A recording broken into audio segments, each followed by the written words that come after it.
ലൂക്കയുടെ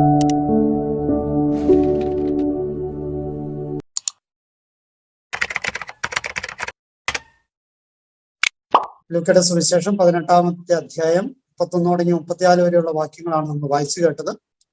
സമാന്തര സുവിശേഷങ്ങളിലെല്ലാം ഈ ഭാഗമുണ്ട്.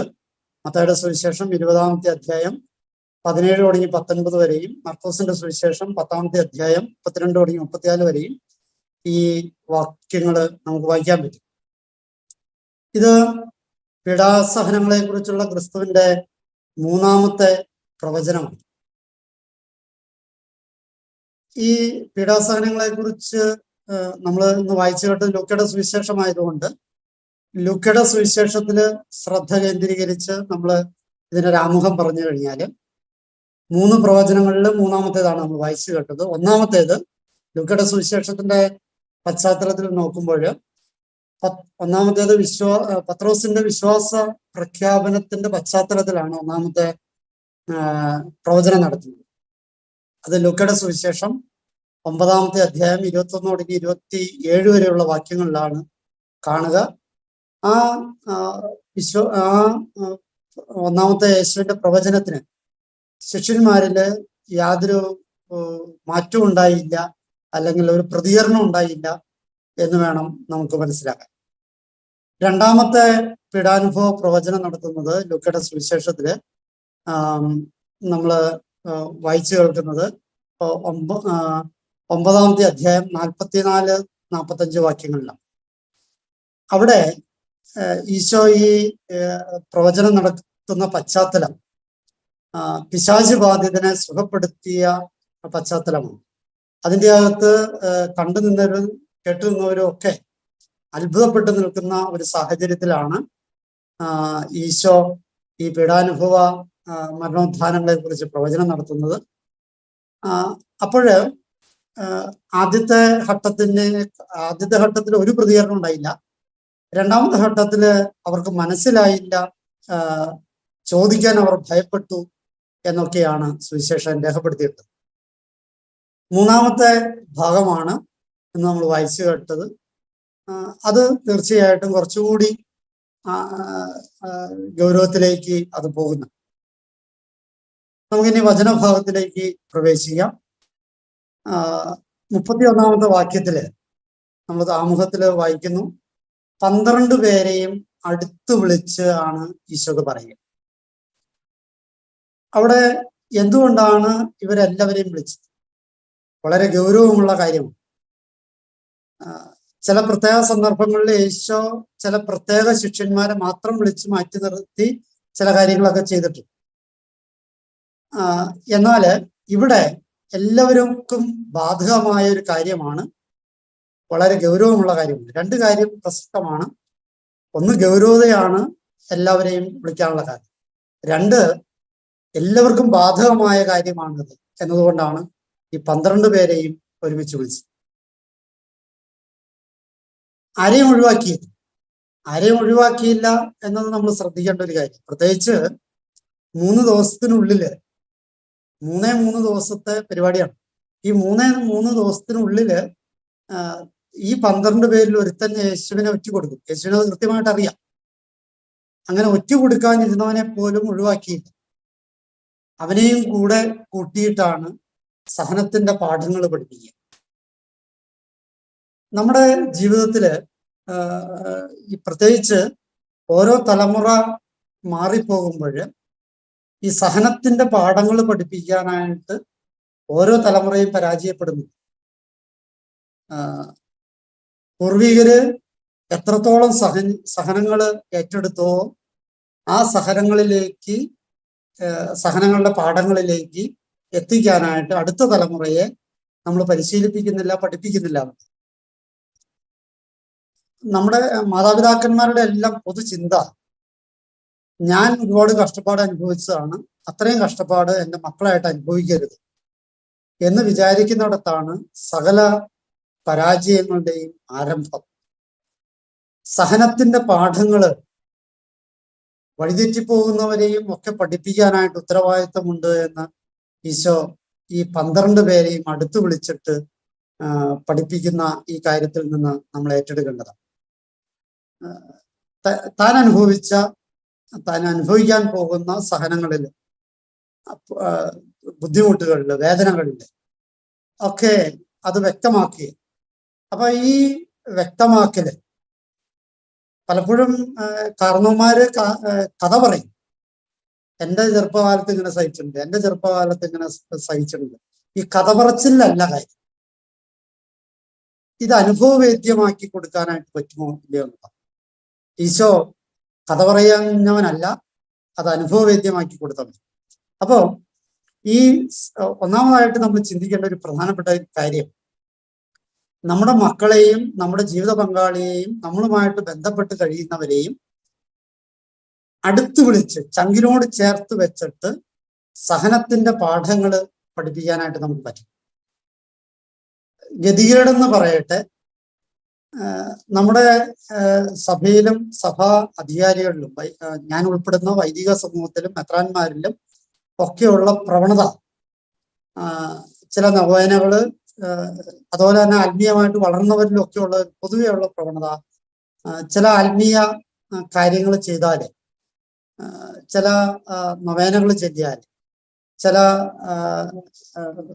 ഭക്ത മുറകൾ ചെയ്തു കഴിഞ്ഞാൽ രക്ഷയുണ്ടാകും എന്നിങ്ങനെ വെറുതെ മനുഷ്യനെ വ്യാമോഹിപ്പിച്ച് കെണിയിൽപ്പെടുത്തുന്ന എട്ടുകാലി ചലന്തി വല ഉണ്ടാക്കുന്ന പോലെ നമ്മളിങ്ങനെ ഉണ്ടാക്കിക്കൊണ്ടിരിക്കുക. സത്യത്തില് സഹനത്തിന്റെ പാഠങ്ങൾ പഠിപ്പിക്കുക, സഹനമാണ് രക്ഷയുടെ മാർഗമെന്ന് പഠിപ്പിക്കുക, അത് എല്ലാവരെയും അടുത്ത് വിളിച്ച് പഠിപ്പിക്കുക. അത് വളരെ പ്രധാനപ്പെട്ടതാണ്. നമ്മൾ സഹനത്തിലൂടെ കടന്നു പോയാലേ അത് മറ്റുള്ളവരെ പഠിപ്പിക്കാൻ പറ്റുള്ളൂ. 31-ാമത്തെ വാക്യത്തിൽ നമ്മൾ വായിക്കുകയാണ്, ജെറൂസലേമിലേക്ക് പോകുന്നു എന്ന്. നമ്മൾ ജെറൂസലേമിലേക്ക് പോകും. ഞാൻ പോകുന്നു എന്നല്ല ഈശോ പറഞ്ഞത്, നമ്മൾ പോകുന്നു എന്ന്. അപ്പം ജെറൂസലേം എന്ന് പറയുന്നത് ആധ്യാത്മികതയുടെ കേന്ദ്രമാണ്, ദേവാലയമാണ്. അങ്ങോട്ടാണ് പോകുക. ജെറൂസലേമിലേക്ക് പോകുന്നു എന്ന് പറയുമ്പോൾ, നമ്മൾ ജെറൂസലേമിലേക്ക് പോകുന്നു എന്ന് ഈശോ ശക്തമായിട്ട് പറയുമ്പോൾ, ഒന്ന്, നമ്മൾ പോകുന്നത് ആത്മീയതയുടെ നെറുകയിലേക്കാണ് എന്നുള്ളത്. ശിഷ്യന്മാരെ സംബന്ധിച്ചിടത്തോളം അതല്ലെങ്കിലും യേശുവിനെ സംബന്ധിച്ചിടത്തോളം അതാണ്. അതുകൊണ്ടാണ് പ്രത്യേകമായിട്ട് അത് എടുത്തു പറയുക. മറ്റൊരു പ്രധാനപ്പെട്ട കാര്യം, ഈ ജെറൂസലേമില് 3 ദിവസേ അവനുള്ളൂ. ഈ പോക്കില് 3 ദിവസമേ ഉള്ളൂ. മറ്റൊരു പ്രധാനപ്പെട്ട കാര്യം, 12 വയസ്സിൽ ഈശോ ജെറൂസലേം തെരഞ്ഞെടുത്തതാണ്. ദേവാലയത്തിൽ പോയി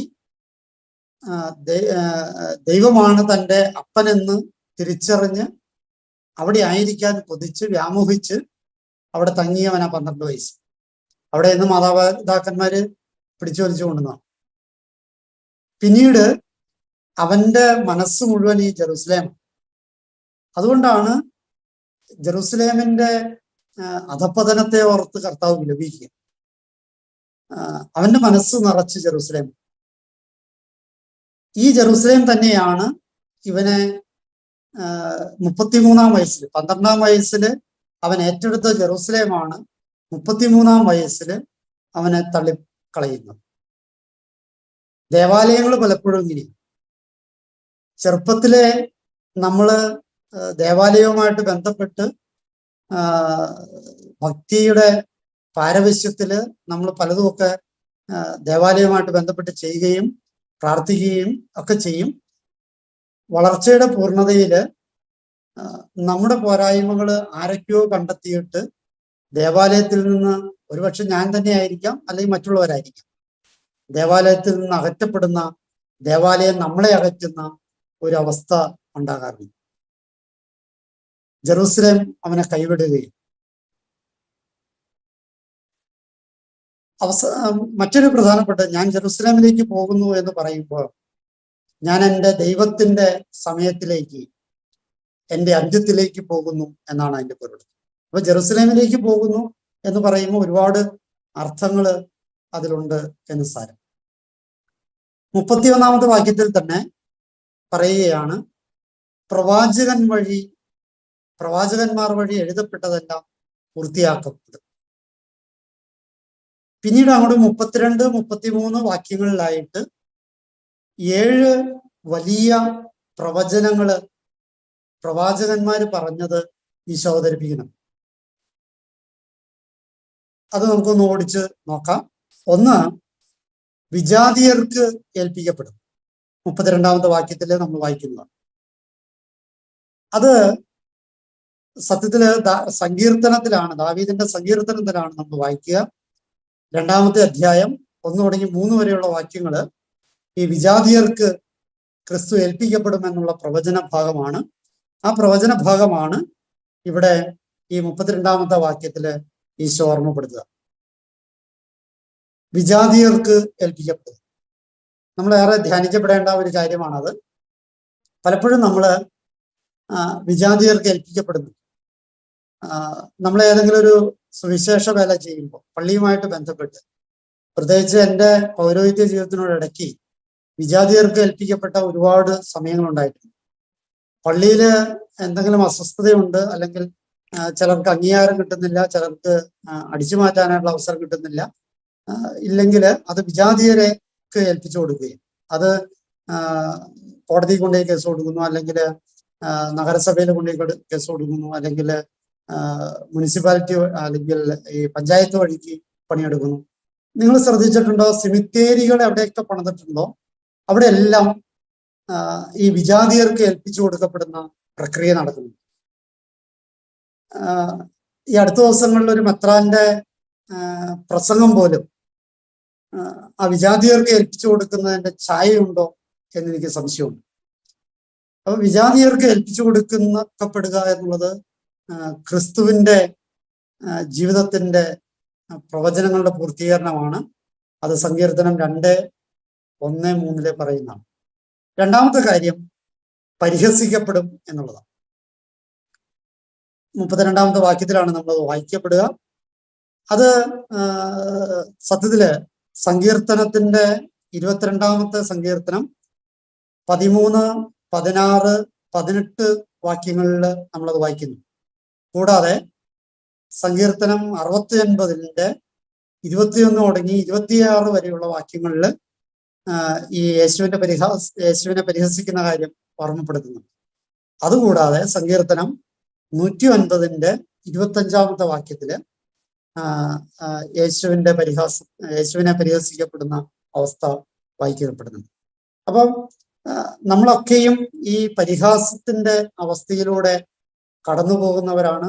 ഇപ്പോ ഈ നിമിഷങ്ങളിലൂടെ, ഈ കാലങ്ങളില് സീറോ മലബാർ സഭ ഈ പരിഹാസത്തിലൂടെ കടന്നു പോവുകയും ആരുടെ കുഴപ്പം കൊണ്ടാണ്, എന്തുകൊണ്ടാണ് എന്നൊന്നും നമ്മൾ വിചാരിക്കേണ്ട. ഏതായാലും പരിഹാസത്തിലൂടെ കടന്നു പോകുന്നുണ്ട് സഭ. നമ്മൾ ഓരോരുത്തരും കടന്നു പോകുന്നുണ്ട്. നമ്മുടെ കുടുംബങ്ങൾ പലപ്പോഴും കടന്നു പോകാറ്. അപ്പൊ അതിനെയൊക്കെ ഇതിനോട് കൂട്ടി വെച്ച് വായിക്കേണ്ടതാണ്. 3ാമത്തേത് അപമാനിക്കപ്പെടും എന്നുള്ളതാണ്. 3ാമത്തെ പ്രവചനം അതാണ്. 32ാമത്തെ വാക്യത്തിൽ തന്നെയാണ് നമ്മൾ വായിക്കുക. സങ്കീർത്തനത്തിന്റെ 22ാം സങ്കീർത്തനം 13, 16, 18 വാക്യങ്ങളിൽ നമ്മളത് വായിക്കുന്നു. യെശയ്യായുടെ പുസ്തകം 52ാമത്തെ അധ്യായം തുടങ്ങി 53ാമത്തെ അധ്യായം വരെ, എന്ന് വെച്ചാൽ ഈ 2 അധ്യായങ്ങൾ, 52, 53 അധ്യായങ്ങള് യേശുവിന്റെ അപമാനത്തെ കുറിച്ചാണ് ഓർമ്മപ്പെടുത്തുക.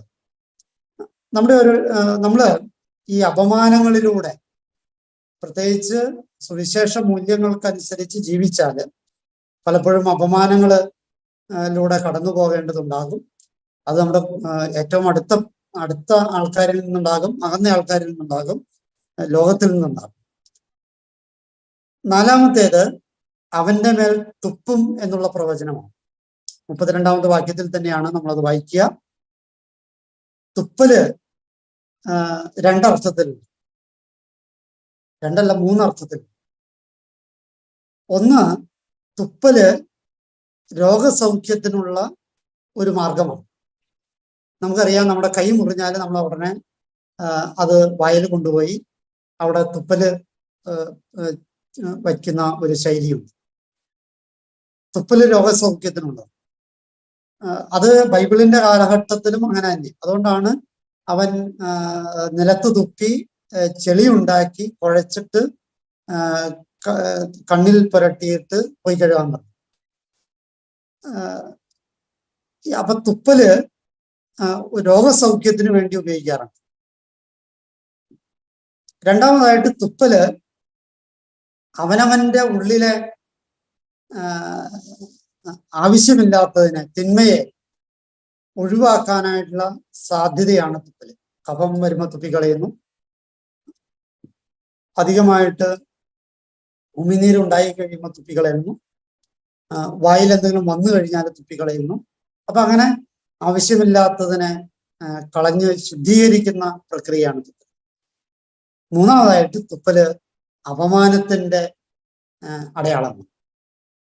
അപമാനത്തിന്റെ അടയാളം അത് അപമാനത്തിന്റെ അടയാളം രണ്ടു തരത്തിലുണ്ട്. നേരിട്ട് തുപ്പലുണ്ട്, കേട്ട് കഴിയുമ്പോ അപ്പുറത്തേക്ക് തുപ്പി, ഞാൻ തുപ്പി എന്ന് കാണിച്ച് അപമാനിക്കലുണ്ട്. ഇവിടെ ക്രിസ്തുവിന്റെ കേസില് ഈ അപമാനിക്കാൻ വേണ്ടി തുപ്പല് അപമാനത്തിന്റെ അല്ലെങ്കിൽ ആക്ഷേപത്തിന്റെ, അവഗണനയുടെ അവസാന അടയാളം എന്നുള്ള കണക്ക് നേരിട്ടാണ് തുപ്പി കാണിക്കുകയല്ല. തുപ്പി കാണിക്കുന്ന ഒരു ശൈലിയുണ്ട്, തുപ്പി കാണിക്കലല്ല, നേരിട്ട് തുപ്പുക. അപ്പം അത് ഈ യെശയ്യായുടെ പുസ്തകം 50-ാമത്തെ അധ്യായം 6-ാമത്തെ വാക്യത്തില് വായിക്കുന്നത്. നമ്മൾ പലപ്പോഴും നേരിട്ട് തുപ്പലുകൾ ഏറ്റിട്ടുണ്ടോ എന്ന് എനിക്കറിയില്ല. എൻ്റെ ജീവിതത്തില് നേരിട്ട് തുപ്പല് ഏറ്റ ഒരു മുറിവ് എൻ്റെ മനസ്സിൽ കുഞ്ഞായിരുന്നപ്പോൾ ഉണ്ടായൊരു മുറിവ് ഇപ്പോഴും ഉണ്ട് എൻ്റെ മനസ്സിൽ. അതെനിക്ക് ഏറ്റവും വേണ്ടപ്പെട്ട ആൾ ചെയ്തു.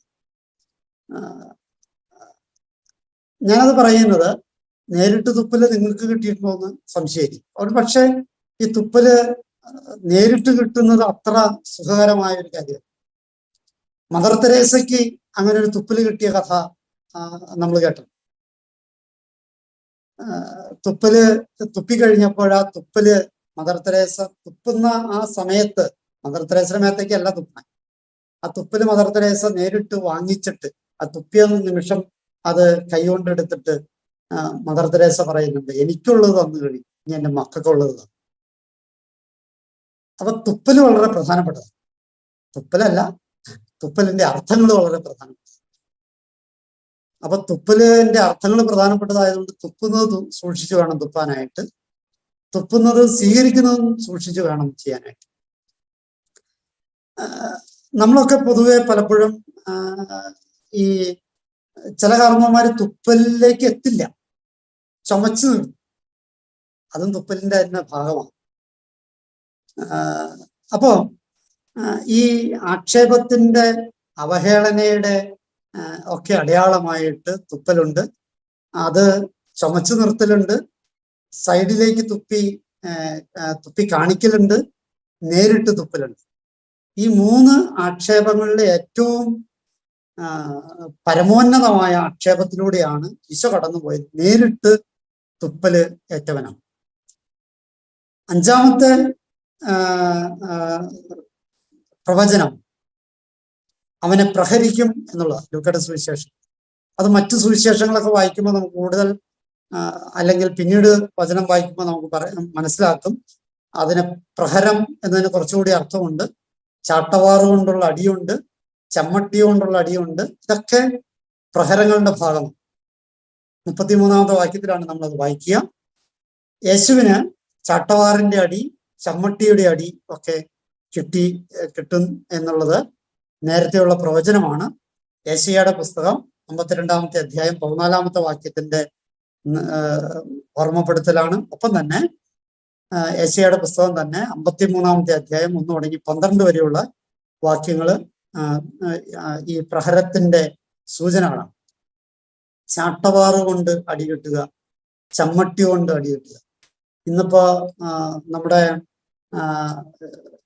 സ്റ്റേറ്റ് ഗവൺമെന്റ് കുട്ടികളെ അടിക്കാൻ പാടില്ല എന്ന് പുതിയ കൽപ്പന കുറെ കാലമായിട്ട് ഇറക്കിയിട്ടുണ്ട്. കുറച്ചു കാലം മുമ്പ് ജർമ്മനിയിൽ നിന്ന് ഭാരതത്തിന്റെ ഗുരുകുല സമ്പ്രദായത്തെ കുറിച്ച് പഠിക്കാനായിട്ട് ഒരു വലിയ ടീം വരികയുണ്ട്, ഉന്നത വിദ്യാഭ്യാസ മേഖലകളിൽ വർക്ക് ചെയ്യുന്നവർ. അവരോട് വന്നിട്ട് ഇവിടുത്തെ വിദ്യാഭ്യാസ വിചക്ഷണന്മാരോട് സംസാരിച്ചു കഴിഞ്ഞപ്പോൾ അവർ പറഞ്ഞു, ഞങ്ങള് ഇപ്പൊ ഗുരുകുല സമ്പ്രദായമൊക്കെ നിർത്തി, അടിക്കൽ നിർത്തി, ചോദ്യം ചെയ്യൽ നിർത്തി, ശിക്ഷകൾ നിർത്തി, നിങ്ങൾ ചെയ്യുന്ന പോലെയാണ് ഞങ്ങൾ ചെയ്യുന്നത്. അപ്പൊ അവര് പറഞ്ഞു, ഞങ്ങള് ചെയ്ത കാര്യത്തിന് കുറെ പെശകുണ്ടായതുകൊണ്ടാണ് ഇപ്പൊ തലമുറകളൊക്കെ വഴിതെറ്റിപ്പോകും. അതുകൊണ്ടാണ് ഞങ്ങള് നിങ്ങളുടെ പഴയ തലമുറയിലെ നന്മകൾ കണ്ടതുകൊണ്ട് ഈ പ്രഹരത്തിന്റെ സാധ്യതകളെ കുറിച്ച് പഠിക്കാൻ വേണ്ടി. അപ്പൊ ഇവിടെ പ്രഹരം ഇല്ലാണ്ടായി. അപ്പൊ ഈ പ്രഹരങ്ങള് കിട്ടിയാലാണ്, ബൈബിള് തന്നെ പറയുന്നുണ്ടല്ലോ, മക്കളാണെങ്കിൽ അവൻ പ്രഹരിക്കും, മക്കളാണെങ്കിൽ പ്രഹരിക്കും, നാട്ടുകാരെ പ്രഹരിച്ച വീട്. അപ്പം ഇത് ഈ പ്രഹരം ദൈവത്തിൽ നിന്നാണ് എന്നുള്ളതുള്ള തിരിച്ചറിവ് നമുക്ക് പലപ്പോഴും പ്രഹരങ്ങൾ കിട്ടാറില്ല. കിട്ടുമ്പോ അത് ദൈവത്തിൽ നിന്നാണെന്നുള്ള ബോധ്യമുണ്ടാകണം. ക്രിസ്തു അടിയിലൂടെ കടന്നുപോയതാണ്. മതബോധനത്തിലോ അല്ലെങ്കിൽ സ്കൂളിലോ ഒക്കെ വടിയെടുക്കാൻ പാടില്ല എന്ന് പറയുമ്പോൾ ഈ വടിയെടുക്കലിലൂടെ, ചാട്ടവാറിലൂടെ, ചാട്ടവാറിനേക്കാൾ അപ്പുറമാണ് ചമ്മട്ടി. ചമ്മട്ടി എന്ന് പറയുന്നത് എല്ലിൻ കഷ്ണങ്ങള് കല്ലുമൊക്കെ ഒരു കയറില് തോലിന്റെ നൂല് പോലുള്ള സംഭവത്തിൽ കെട്ടി മിശ്രിതമാക്കി വെച്ചിട്ട് ഇതുകൊണ്ട് അടിക്കുമ്പോൾ പല്ലുപോലെ ചെന്നിട്ട് ശരീരത്തില് ചെന്ന് കൊണ്ടിട്ട് അത് തറഞ്ഞു കയറിയിട്ട് അത് തിരിച്ചെടുക്കുമ്പോൾ അവിടെ നിന്ന് മാംസത്തിന്റെ കഷ്ണവും ചോരയും ചീറ്റുന്ന ഒരു ശൈലിയാണ്. പ്രഹരം എന്ന് പറയുന്നത് നമ്മുടെ ഇപ്പോഴത്തെ ചൂരല് കൊണ്ടുള്ള അടിയോ കൈ കൊണ്ടുള്ള അടിയല്ല. അടിക്കുന്നിടത്ത് നിന്ന് മാംസത്തെ പറിച്ചെടുത്ത് കൊണ്ടുപോരുന്ന ചെമ്മട്ടിയടിയാണ് യേശു ഏറ്റത്. അത്രയും ഗൗരവമാണ് എന്ന് നമ്മൾ മനസ്സിലാക്കും. ആറാമത്തേത് വധിയും എന്നുള്ളതാണ്. ലൂക്കയുടെ സുവിശേഷം 33 ഇന്നത്തെ വചനത്തിൽ നമ്മൾ വായിച്ചു കേട്ടത്. അത് മറ്റു വചനഭാഗം വായിക്കുമ്പോൾ നമുക്ക് കൃത്യമായിട്ട് മനസ്സിലാകും. വെറുതെ വധിക്കലല്ല, അത് കുരിശിൽ തറച്ച് കൊല്ലലാണ് എന്ന്. സങ്കീർത്തനം 22 സങ്കീർത്തനം 1 വാക്യത്തിലും 16 വാക്യത്തിലും, സക്കറിയായുടെ പുസ്തകം 13 അധ്യായം 6 വാക്യത്തിലും ഈ കുരിശിൽ തറച്ച് കൊല്ലും എന്നുള്ള പ്രവചനം പഴയ നിയമത്തിൽ നമ്മൾ വായിക്കുന്നു. വധം പല വിധത്തിലുണ്ട് എന്ന് നമുക്കറിയാം. അത് നാക്കുകൊണ്ടുള്ള വധമുണ്ട്, സമ്പത്ത് കൊണ്ടുള്ള വധമുണ്ട്, മാനം കൊണ്ടുള്ള വധമുണ്ട്. പക്ഷെ ക്രിസ്തുവിന് ഇതെല്ലാം സഹിക്കേണ്ടി വന്നു എന്നുള്ളത്. എല്ലാ തരത്തിലുള്ള വധങ്ങളിലൂടെയും കടന്നുപോയവനാണ് അവൻ എന്നുള്ളത്. 7 പ്രവചനം 3-ാം ദിവസം ഉയർത്തെഴുന്നേൽക്കും എന്നുള്ളത് 33 വാക്യത്തിലാണ് നമ്മൾ വായിച്ചു കേൾക്കുക. പഴയ നിയമ പ്രവചനത്തിൽ സങ്കീർത്തനം 16 സങ്കീർത്തനം 10 വാക്യത്തിലാണ് 3-ാം ദിവസം ഉയർത്തെഴുന്നേൽക്കുന്ന പ്രവചനം ഉണ്ടാകുക. അത് ശരീരത്തോടു കൂടിയുള്ള ഉയർപ്പാണ് പ്രവചനം വരിക. തീർച്ചയായിട്ടും നമ്മുടെ വിശ്വാസത്തിന്റെ അടിത്തറ ഈശോ മരിച്ചുത്ഥാനം ചെയ്തു തന്നെയാണ്.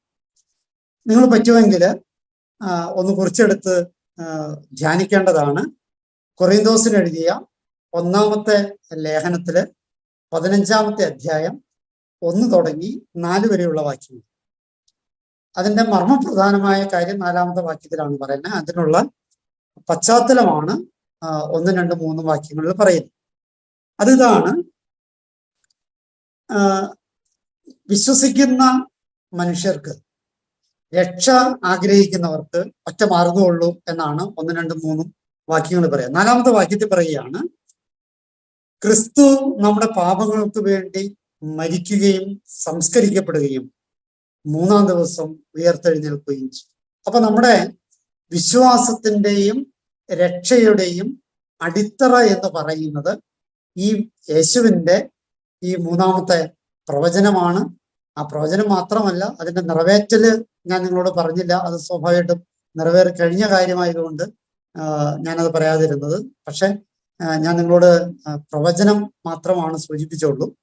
അപ്പം ഈ കാര്യങ്ങള്, ക്രിസ്തുവിന്റെ മരണവും സംസ്കാരവും ഉത്ഥാനവും, ഈ 3 കാര്യങ്ങളാണ് വിശ്വാസത്തിന്റെ രക്ഷയുടെ അടിത്തറ എന്ന് പൗലോസ് ശ്ലീഹ കൊറിന്തോസിന് എഴുതിയ 1-ാമത്തെ ലേഖനം 15-ാമത്തെ അധ്യായം 1 തുടങ്ങി 4 വരെയുള്ള വാക്യങ്ങൾ അസന്നിഗ്ധമായിട്ട് പ്രഖ്യാപിക്കുന്നുണ്ട്. അതുകൊണ്ട് ഈ പ്രവചനം വളരെ പ്രധാനപ്പെട്ടതാണ് എന്ന് സാരം. ഈ പ്രവചനത്തിന്റെ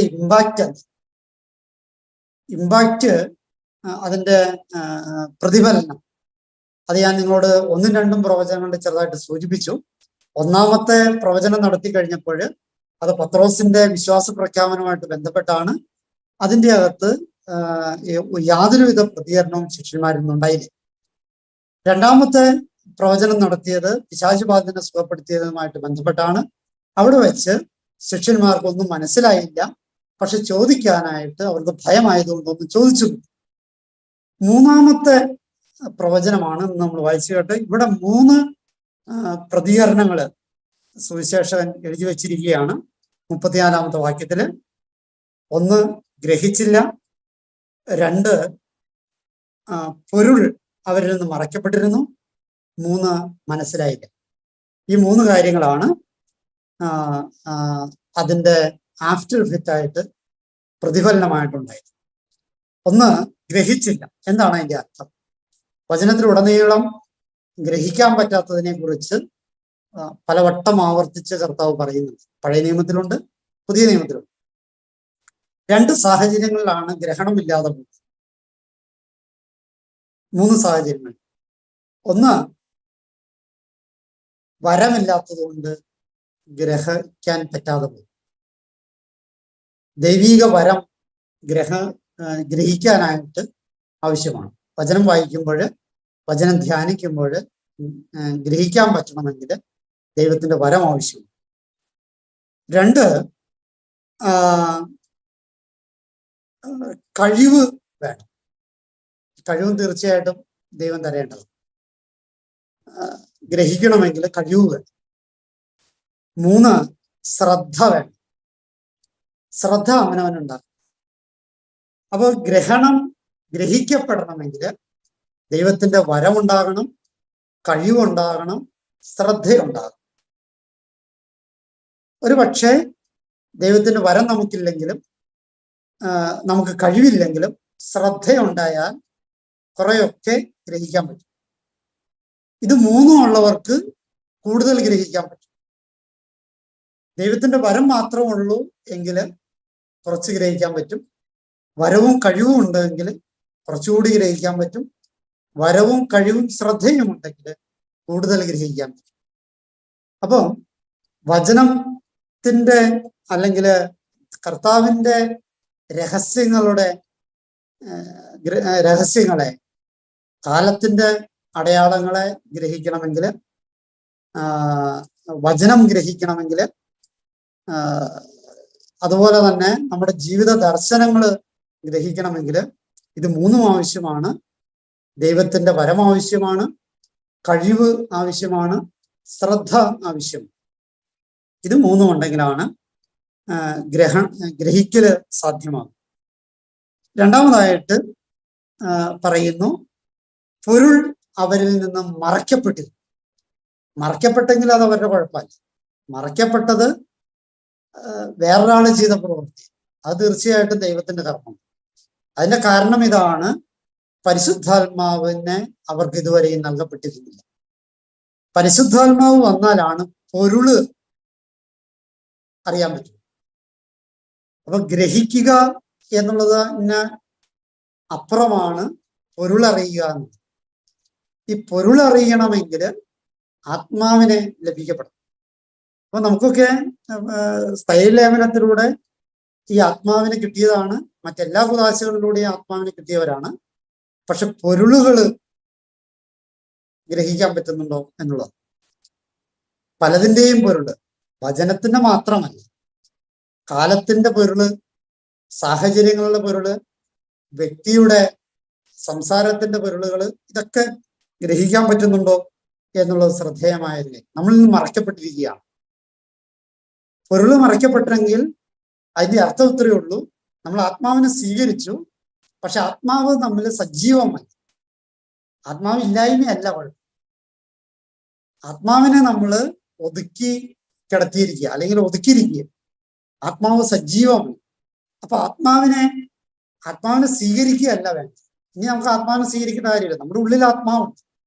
ഈ ആത്മാവിനെ സജീവമാക്കുക എന്നുള്ളതാണ് പ്രധാനം. അങ്ങനെ സജീവമാക്കിയാലാണ് ഈ പൊരുള് നമുക്ക് ഗ്രഹിക്കാൻ പറ്റുള്ളൂ. പലതിൻ്റെയും പൊരുളുകൾ നമുക്ക് ഗ്രഹിക്കാൻ പറ്റും. മൂന്നാമതായിട്ട് ശിഷ്യന്മാര് മനസ്സിലാക്കിയില്ല എന്ന് വയ്ക്കുന്നത് അവനവന്റെ മനസ്സുമായിട്ട് ബന്ധപ്പെട്ടതാണ്, താല്പര്യവുമായിട്ട് ബന്ധപ്പെട്ടത്. അതിന് ശിഷ്യന്മാരുടെ പശ്ചാത്തലം ഒന്ന് പഠിക്കുന്നത് നല്ലതാണ്. ശിഷ്യന്മാര് മനസ്സിലാക്കി വച്ചിരുന്നത് റോമാൻ സാമ്രാജ്യത്തിൽ നിന്ന് യഹൂദരെ രക്ഷപ്പെടുത്തുന്ന ഒരു രക്ഷകനെ പ്രതീക്ഷിച്ചിട്ടാണ് എല്ലാവരും ഇരുന്നത്. ഒരു രാഷ്ട്രീയ സാമൂഹ്യ സ്വാതന്ത്ര്യ രാജ്യത്തെ പ്രതീക്ഷിച്ചിരുന്നവർക്കാണ് ക്രിസ്തു സ്വർഗരാജ്യത്തെക്കുറിച്ച് പ്രഖ്യാപിച്ചത്. അപ്പൊ അവര് പ്രതീക്ഷിച്ചിരുന്ന അവരുടെ പദ്ധതി, അവരുടെ സ്വപ്നം അനുസരിച്ചല്ല ദൈവം പോയത്. പലപ്പോഴും ഈ മനസ്സിലാക്കാത്തതിന്റെ പ്രധാനപ്പെട്ട കാര്യം, എൻ്റെ സ്വപ്നത്തിൻ്റെയും എൻ്റെ താല്പര്യത്തിൻ്റെയും എൻ്റെ കാഴ്ചപ്പാടിൻ്റെയും പശ്ചാത്തലത്തില് ഞാൻ ദൈവത്തെ വിലയിരുത്തുന്നു എന്നുള്ളതും, ഞാൻ എൻ്റെ ജീവിത പങ്കാളിയെ വിലയിരുത്തുന്നു എന്നുള്ളതും, ഞാൻ എൻ്റെ മക്കളെ വിലയിരുത്തുന്നു. അതുകൊണ്ടാണ് എന്തുകൊണ്ടാണ് ജീവിത പങ്കാളിയെ മനസ്സിലാക്കാൻ പറ്റാതെ പോകുന്നത്, എന്തുകൊണ്ടാണ് മക്കളെ മനസ്സിലാക്കാൻ പറ്റാതെ പോകുന്നത്, എന്തുകൊണ്ടാണ് നമ്മുടെ അധികാരികളെ മനസ്സിലാക്കാൻ പറ്റാതെ പോകുന്നത്? കാരണം ഈ ശിഷ്യന്മാര് ചെയ്തതുപോലെ തന്നെയാണ് നമ്മൾ എപ്പോഴും ചെയ്തുകൊണ്ടിരിക്കുന്നത്. എൻ്റെ സങ്കല്പങ്ങളുടെ, എൻ്റെ പദ്ധതികളുടെ, എൻ്റെ സ്വപ്നങ്ങളുടെ പശ്ചാത്തലത്തിലാണ് ഞാൻ അയാളെ വിലയിരുത്തുന്നത്, ദൈവത്തെ പോലും. അപ്പൊ ദൈവിക പദ്ധതികളെ നമുക്ക് മനസ്സിലാക്കണമെങ്കിൽ നമ്മുടെ മനസ്സിൽ നിന്ന് നമ്മുടെ മനസ്സിലുള്ളത് മാറ്റണം. മനസ്സിൽ ആക്കണമെങ്കിൽ എൻ്റെ മനസ്സിൽ പലതും ഉള്ളത് കൊണ്ടാണ് എൻ്റെ മനസ്സിൽ ദൈവമാകാത്തത്, എൻ്റെ മനസ്സിൽ എൻ്റെ ജീവിത പങ്കാളിയാവാത്തത്, എൻ്റെ മനസ്സിൽ എൻ്റെ മക്കളാവാത്തത്, എൻ്റെ മാതാപിതാക്കന്മാരാകാത്തത്, എൻ്റെ സഹപ്രവർത്തകരാവാത്തത്, എൻ്റെ അധികാരികളാവാത്തത്. എൻ്റെ മനസ്സിൽ പലതും ഒക്കെ ഉണ്ട്, പലതുകൊണ്ടും നിറച്ചിരിക്കുക. ഈ മനസ്സിലേക്ക് ഇവരൊന്നും ആകുന്നില്ല, അതുകൊണ്ട് എനിക്കൊന്നും മനസ്സിലാകുന്നില്ല. അപ്പം ഈ മനസ്സിലാകാതെ പോകുന്നതാണ് ഏറ്റവും വലിയ നൊമ്പരം എന്നുകൂടി മനസ്സിലാക്കുക. ഞാനൊരു കാര്യം ചെയ്തു, ഞാൻ സ്നേഹിക്കുന്ന ഒരാള് അത് മനസ്സിലാക്കിയില്ലെങ്കിൽ ഏറ്റവും വലിയ നൊമ്പരാവില്ലേ. ഒരു ഉദാഹരണത്തിന്, ഭാര്യ ഒരു ദിവസം പതിവില്ലാതെ പായസം ഉണ്ടാക്കി കൊണ്ടുവന്ന് വെക്കുക. എന്നിട്ട് ഭർത്താവിനോട് ചോദിക്കുകയാണ്, ഈ പായസം ഉണ്ടാക്കി എന്തിനാണെന്നറിയാമോ? ഭർത്താവ് പറയണു, അറിയില്ല